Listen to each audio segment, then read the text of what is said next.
Cha msingi namshukuru Mwenyezi Mungu kwa kuweza kupata hiki zawadi ambayo nisioitegemea kuipata. Kwa hiyo namshukuru Mwenyezi Mungu, alhamdulillah.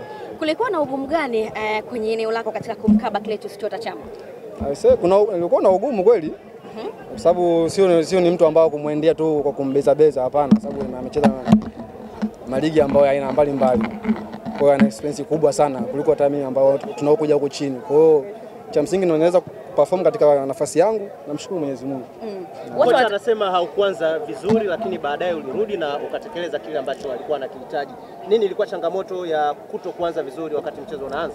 Nadhani kuna mipira kadhaa hivi ilikuwa kilichokuwa inanitoka kama mipira miwili hivi. Kwa hiyo baada ya kurudi kipindi cha pili naweza nikaanza kulikava ile swala, nikaenda kumsikiza kocha na nikarudi kwenye mchezo. Kuna namna yoyote kuna ugumu endapo unakuwa unacheza kwenye pressure ya mashabiki, kwa sababu ukiangalia wamekuwa wakikuimba ukiwa na mpira lakini pia hata kama hauna mpira?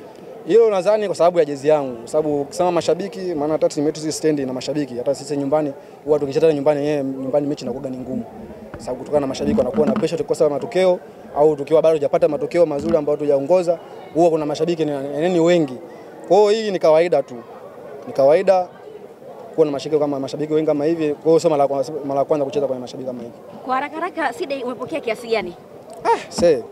Tuonyeshe kidogo mambo kwa ushahidi. Ni nyingi. Yaani kameramani mnapata lakini ongezeni mic.